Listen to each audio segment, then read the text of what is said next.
Welcome to this week's live video hack with me, Rohini. I am the founder of Livewire Media, where we do corporate videography and video marketing. Now, each Monday around this time, I go live with a video hack that's going to help you to get from where you are now in your business to where you want to be using the power of video. And I also talk a bit about mindset as well, because there's a certain mindset that is required when it comes to showing up with confidence with being on camera. So I go live every Monday around this time, giving you guys a video hack. Now, a couple of you got in touch with me last week to ask me the question, how do I grow and monetize my YouTube channel? Which is a really great question, and it's a question that I get asked so often. Now, I manage and create content for several YouTube accounts, and I've helped each of those accounts to grow their subscriber rate, their watch time, and ultimately their monetization, and reach their business goals as a result of that as well. So in this video, I'm going to be sharing with you my top tips for success in creating a successful YouTube channel. I'm going to be sharing the do's and the don'ts as well. So the first tip is to make sure that your audience actually hang out on YouTube. I know it's easy to think that because I've got a video, I'm just going to post it on YouTube because that's where all the videos are, right? I can understand that logic. But ultimately, you have to research whether or not your audience actually hang out on YouTube, because if they don't, it's kind of pointless posting your content on that particular platform just for the sake of it as well. The way you're going to know if they use YouTube or not is to just research. Ask them if they use YouTube or not. Number two, when you set up your YouTube channel, get the right branding in place as well. And this is where outsourcing becomes really important, because when you kind of create the branding yourself, and unless you're a graphic designer, you can kind of tell the amateur looking content from the professional looking content, and you always want it to look professional.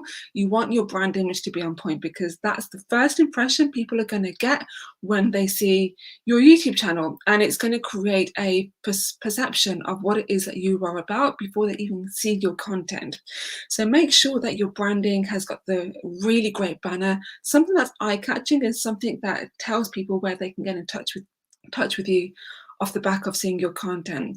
Have a really clear profile image as well. And then also make sure that you've got the right thumbnails. It's worth outsourcing the graphic design for your thumbnails, because chances are the graphic designer is going to create something a lot better than what you could possibly create. And also, it's going to save you so much time. Creating the branding for a YouTube channel is so time consuming. You're better off outsourcing it for a few bucks and then saving yourself that amount of time, which can also help you to make more money in the long run as well. If you do want to help with the branding, I've got some great recommendations for you guys to get in touch with people. We have some great links for you guys. Tip number 3, post valuable content. Now, there is a lot of rubbish out there on YouTube and the internet in general. So you got to give people a reason to actually want to look at your YouTube content. Is it going to entertain them in some way? Is it going to give them some information? Is it going to educate them about something that they did not know about before? Now, when you post your content, a lot of people tend to ask me this question: how long should my video be for YouTube? Right now, the ideal length is about 10 minutes, but don't drag your video out any longer than it needs to be. Just because from an algorithm point of view, 10 minutes is the favored amount of time, it doesn't mean that your video has to be 10 minutes, because, reminder, YouTube is all about the user. So if the user gets bored of your content, it's going to actually downgrade your video in the search rankings. So make your video as long as it needs to be, and don't try and drag it out any longer than it has to be either. Number 4, use the right video metadata. The metadata is the content, or the substance, if you like, that tells YouTube here is where your channel is.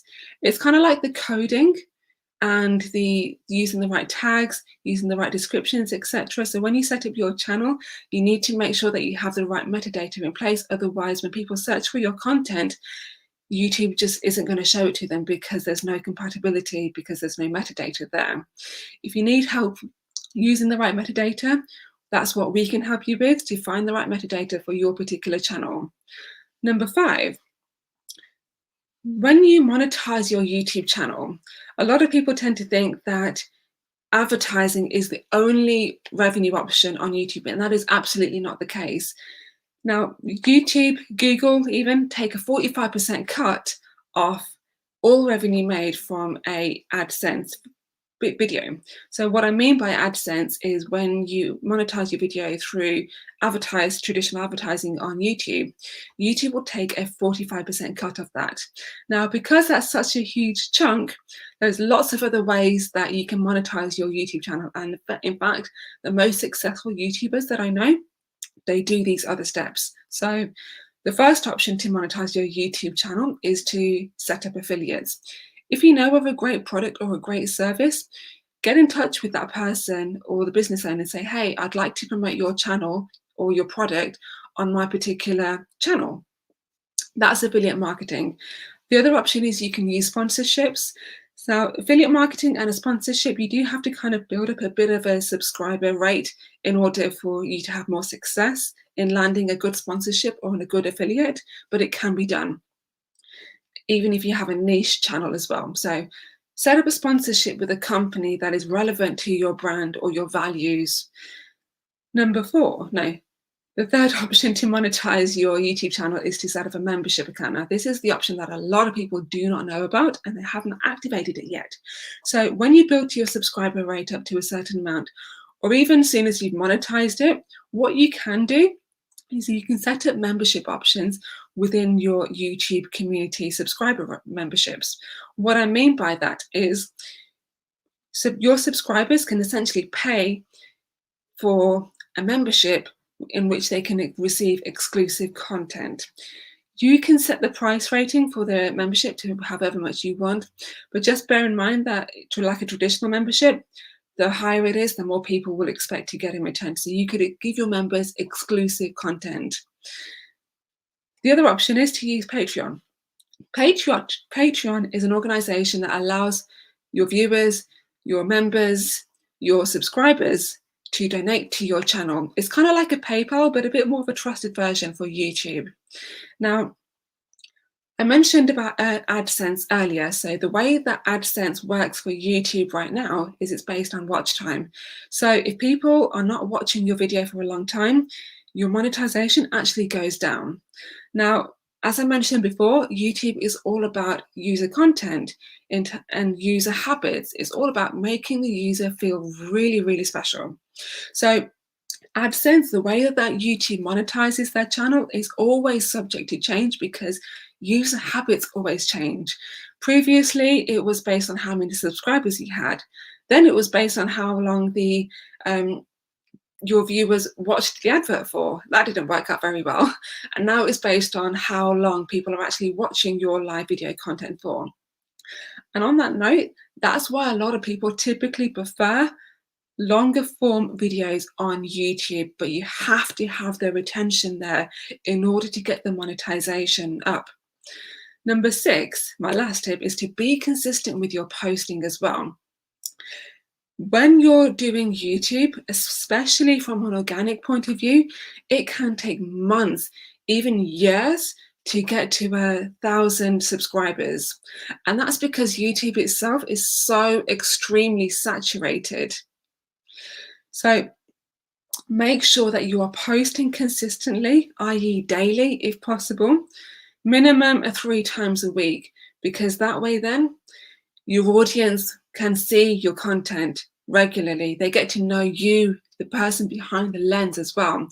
And it creates trust, a sense of credibility as well. So be consistent when you're posting it because it can pay off in the long run. And my last and final tip is to outsource as soon as you can. So outsource the management of your YouTube channel, outsource the editing, outsource the graphic design, outsource the setup as well, because you as a business owner, you need to focus on what it is that you are doing best, which is growing your business. YouTube itself is a beast. It can take such a long time to create content for YouTube. So that's why it's best to outsource that particular content to an expert who's actually a specialist in YouTube and graphic design. Because when you outsource your content and your editing for your YouTube channel, Believe it or not, it actually saves you time, which can make you more money. I have saved my clients countless hours of time through editing, through setting up their YouTube channel, making sure that everything is fully monetized for them and optimized on their channel. And that has saved them so much time, which has allowed them to grow their business in other ways and make more money as well. So that's it from me, guys. If you have a question around video marketing, or if you need help with your own video marketing, drop me a comment below or direct message me and I'll be sure to answer this for you. And if you know somebody who has a YouTube channel and they're looking to grow it, tag them in the comment section below because these tips may help them. That's it from me, guys. Have an awesome week.